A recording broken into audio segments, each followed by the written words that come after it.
Le chef du royaume est un libérateur. 7 janvier.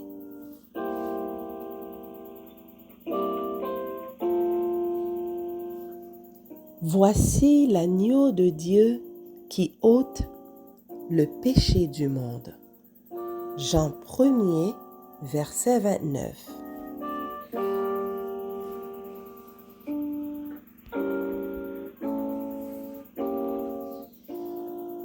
Daniel reçut une vision de bêtes féroces représentant les puissances de cette terre.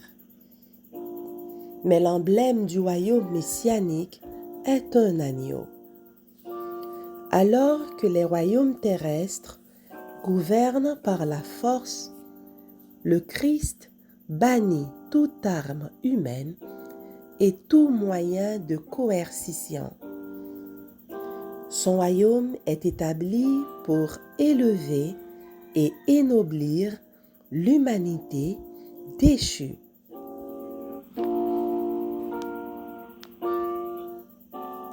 Le premier holocauste offert par Adam lui causa une douleur cuisante. De sa propre main, il dut ravir à un être la vie que Dieu seul pouvait donner.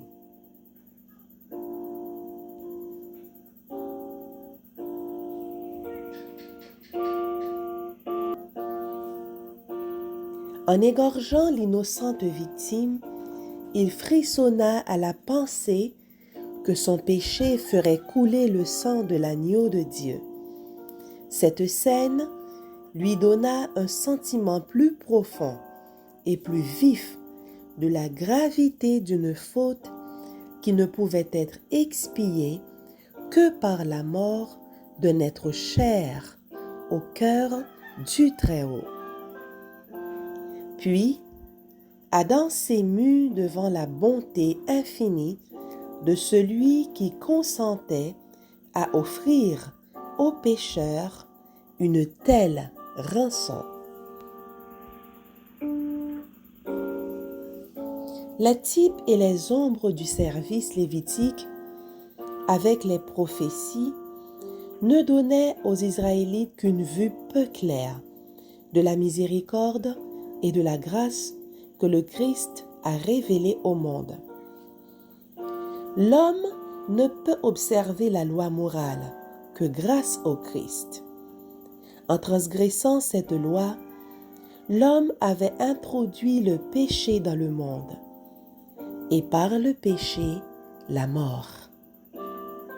Le Christ devint la propitiation pour le péché de l'homme. Il offrit sa perfection de caractère au lieu et place de l'état de péché de l'homme. Il prit sur lui la malédiction attachée à la désobéissance. Les sacrifices et les offrandes préfiguraient le sacrifice qu'il allait accomplir. L'agneau immolé était un type de l'agneau qui ôte le péché du monde. Il existe une parfaite harmonie entre la loi et l'Évangile.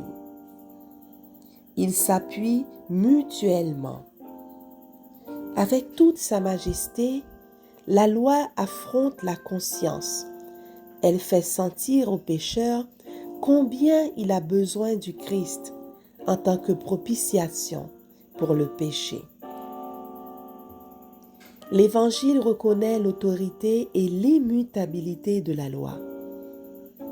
Je n'ai connu le péché que par la loi, déclare Paul. Romains 7, verset 7.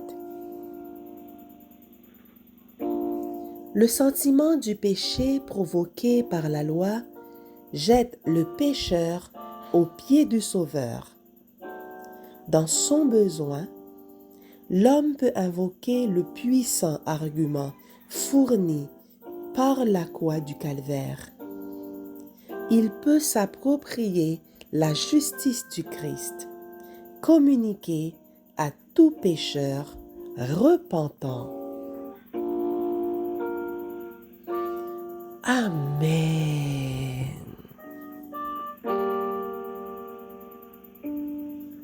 Puissance de la grâce.